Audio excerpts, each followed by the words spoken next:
એજ ન્યૂઝમાં આપનું સ્વાગત છે। 75માં પ્રજાસત્તાક દિનની દેશભરમાં ઉજવણી થઈ રહી છે ત્યારે ગુજરાત હાઈકોર્ટમાં ચીફ જજ સુનિતા અગ્રવાલે ધ્વજવંદન કર્યું હતું તેમજ હાઈકોર્ટમાં હેલ્થ અને બ્લડ ડોનેશન કેમ્પનું પણ આયોજન કરવામાં આવ્યું હતું।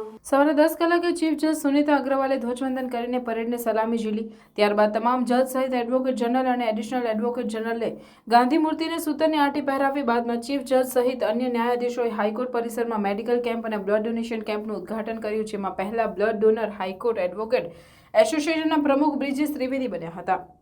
અમદાવાદ શહેરમાં પોલીસ દ્વારા પણ પ્રજાસત્તાક પર્વની ઉજવણી પોલીસ હેડક્વાર્ટર ખાતે થઈ હતી। આ પ્રસંગે શહેર પોલીસ કમિશનર સહિત શહેરના અન્ય સિનિયર અધિકારીઓ હાજર રહ્યા હતા અને પરેડનું આયોજન કરવામાં આવ્યું હતું। આ દરમિયાન અમદાવાદ શહેરના ત્રણેય એક સિનિયર આઈપીએસ ઓફિસરને રાષ્ટ્રપતિ દ્વારા સન્માન કરાયું છે જેના ભાગરૂપે તેમને અમદાવાદ પોલીસ દ્વારા પ્રશસ્તિપત્ર આપીને સન્માન કરવામાં આવ્યું।